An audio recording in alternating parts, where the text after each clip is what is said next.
한때 신촌은 청춘의 거리로 불렸습니다. 동대문은 패션의 메카였고 쇼핑 성지 강남은 늘 인파로 붐볐죠. 하지만 요즘 이곳들이 모두 망하고 있다는 말이 심심찮게 들려옵니다. 가로수길 등 강남은 임대료가 폭등하면서 옛 감성이 사라지고 대형 프랜차이즈만 즐비한데요. 그래서인지 주말이면 거리가 꽉 차던 과거의 강남과는 요즘 분위기가 사뭇 다릅니다. 신촌은 대학가임에도 청년들의 발길이 줄었고 동대문은 공실률이 무려 80%를 넘기는 곳도 있어 이곳의 생존을 걱정해야 하는 수준이죠. 이러다 서울 상권 다 망하는 거 아니야 싶은데요. 그런데 서울에서 유일하게 사람들로 미어터지는 동네가 있습니다. 바로 성수동. 새로운 팝업 스토어가 하나 열리면 SNS는 그 인증샷으로 넘쳐나고 음식점이나 카페는 긴 대기줄에 오픈런까지. 오죽하면 성수역 지하철 계단에서부터 사람들이 줄을 서서 올라갈 정도인데요. 인파가 너무 많이 몰리면서 안전사고가 우려돼 경찰까지 출동하는 상황. 지금 서울에서 이렇게 과잉 인기를 누리는 곳은 단 한 곳, 오직 성수동 뿐입니다. 그렇다면 궁금해지죠. 대체 왜 성수동만 뜰까? 그래서 이번 시간에는 망해가는 서울 상권 속에서 살아남은 단 하나의 구역, 성수동의 이야기를 해보려고 합니다.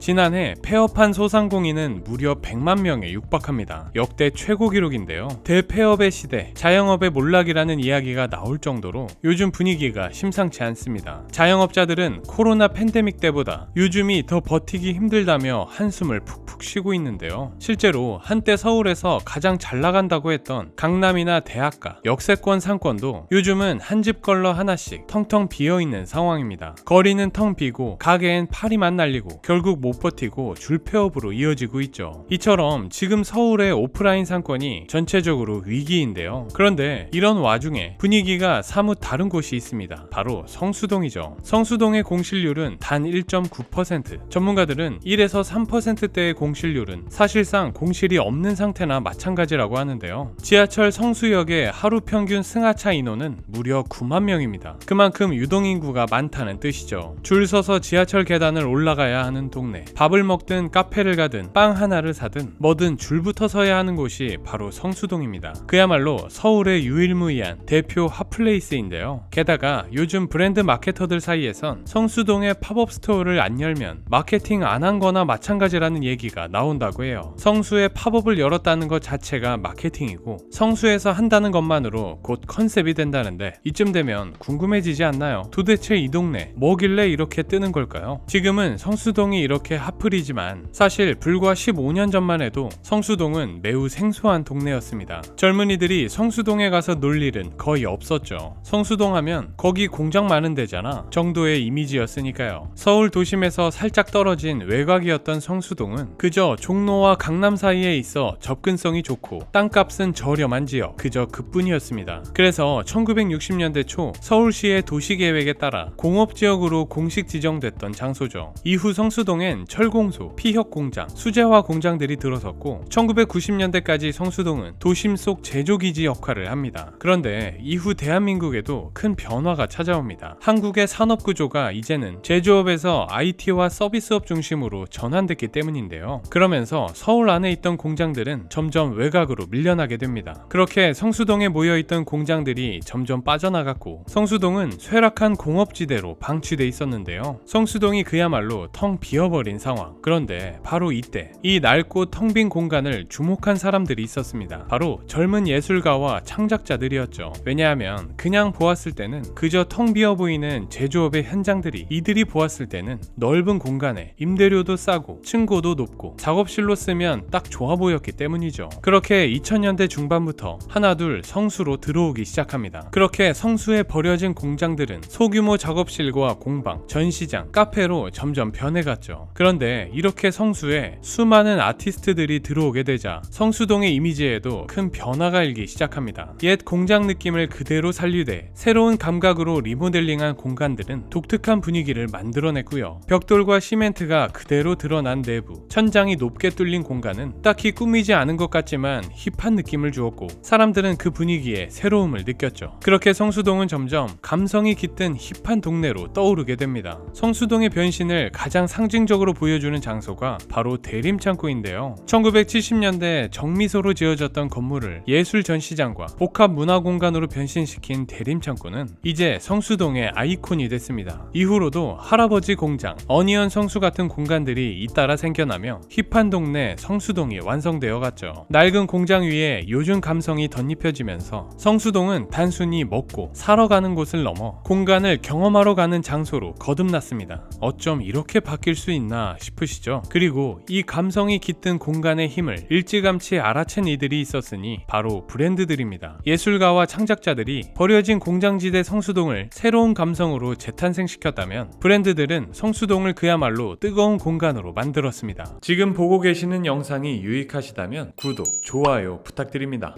성수동 하면 빼놓을 수 없는 키워드가 있죠. 바로 팝업 스토어인데요. 성수에선 매주 적게는 50개, 많게는 100개 이상의 팝업이 열립니다. 작년에 열린 전체 팝업 스토어의 28%가 성수동에서 열렸을 정도로 성수동은 말 그대로 팝업의 성지죠. 팝업 스토어는 몇 년 전만 해도 생소한 단어였는데요. 이제는 브랜드 마케팅의 중심이자 없어서는 안 될 MZ세대의 새로운 소비 문화로 자리 잡았습니다. 팝업 스토어, 말 그대로 갑자기 떴다가 사라지는 형태의 상점입니다. 짧은 기간 동안 임시로 열리는 매장이라는 뜻인데요. 기간이 한정돼 있기 때문에 희소성이 있고 지금이 아니면 못 본다는 생각에 사람들은 팝업 스토어 일정에 맞춰 방문을 하죠. 게다가 팝업 스토어는 단순히 물건을 파는 곳이 아니라 브랜드의 세계관과 감성을 구현해 놓은 공간입니다. 사람들은 팝업 스토어를 찾아 직접 체험하고 인증샷을 찍고 한정판 굿즈 이벤트에 참여하죠. 그리고 이 모든 걸 사진으로 찍어 SNS로 올립니다. 이게 브랜드 입장에선 큰 메리트인 게 실시간으로 소비자 반응을 살필 수 있고 바이럴 마케팅 효과까지 덤으로 얻어갈 수 있거든요. 이러한 팝업 스토어는 단순히 물건을 구매하는 것보다 감성과 경험을 더 중요하게 생각하는 MZ세대의 소비 문화와 정확히 맞아떨어집니다. 예전엔 좋은 물건을 사고 가지는 것만이 소비의 목표였다면 지금은 무엇을 구매했냐보다 어떤 경험을 했느냐가 더 중요해진 체험 경제의 시대죠. 특히 MZ세대는 소유보다는 경험을 중시하고 기억에 남는 순간 사진으로 기록할 경험에 기꺼이 지갑을 엽니다. 단순히 물건을 구매하는 건 온라인 쇼핑으로도 가능하기 때문이죠. 그래서 SNS에 남길 수 있는 경험, 온라인에서는 느낄 수 없는 감각적인 공간과 체험을 오프라인에서 찾는 건데요. 이러한 바뀐 소비 트렌드를 캐치하고 이와 함께 진화한 상권이 바로 성수동입니다. 그래서 흔히 성수동을 두고 입장권 없는 테마파크라고 표현하기도 하는데요. 놀이동산을 방문해 줄을 서서 놀이기구를 타듯 사람들은 성수동의 팝업 스토어 앞에 길게 줄을 서고 골목골목을 누비며 먹고 보고 체험합니다. 매주 새로운 팝업 스토어를 경험하기 위해 주말마다 성수 순례를 한다는 사람들까지 있을 정도니까요. 그래서 지금 성수동은 가장 빠르게 트렌드를 갈아입는 동네, 그리고 늘 새로운 콘텐츠로 사람들을 끌어당기는 서울에서 가장 역동적인 핫플레이스입니다. 그런데 성수동과 관련하여 꼭 좋은 시선만 있는 건 아닙니다. 현재 성수동의 상황을 우려하는 시각도 있는데요. 앞서 살펴보셨듯 성수동에 인파가 몰리며 유동인구가 폭증해 주말의 성수동은 그야말로 마비 상태입니다. 이와 함께 쓰레기 처리 문제도 커지고 있죠. 그래서 길거리엔 항상 쓰레기가 굴러다니며 자연스럽게 지역 주민들의 불만도 높아지고 있죠. 게다가 팝업 격전지가 되면서 이곳의 임대료도 천정부지로 치솟고 있습니다. 물론 정부는 임대료 증액 상한을 5%로 제한하고 있지만 하필 팝업 스토어는 단기 계약이라 규제 대상이 아닙니다. 결국 부르는 게 값이라는 게 현실화됐죠. 그러다 보니 자금력이 부족한 작은 기업들보다는 돈이 많은 대기업 팝업이 줄을 이루고 있는 상황. 한때 서울에서 가장 힙한 거리였던 신사동 가로수길 역시 브랜드가 몰리며 임대료가 폭등했고 개성 있는 가게들이 밀려나며 거리가 점점 획일화됐습니다. 결국 특별할 것 없는 상업거리로 전락했고 사람들이 발길을 끊으며 그렇게 상권이 몰락했는데요. 성수동도 지금이야 감성적인 공간이 사람들을 끌어당기고 있지만 만약 성수동만의 감수성이 사라진다면 가로수길과 똑같은 길을 걷게 될 수도 있습니다. 감각적 공간, 독창적 기획, 창작 문화가 사라지고 상업 목적만 남게 된다면 또 하나의 브랜드 거리로 끝나게 될지도 모를 일입니다. 즉 성수동이 지금의 인기를 유지하며 계속 살아남기 위해서는 브랜드만 앞세운 팝업이 아니라 동네에 어울리는 감성과 이야기를 담은 콘텐츠가 계속 만들어져야 한다는 목소리가 커지고 있죠.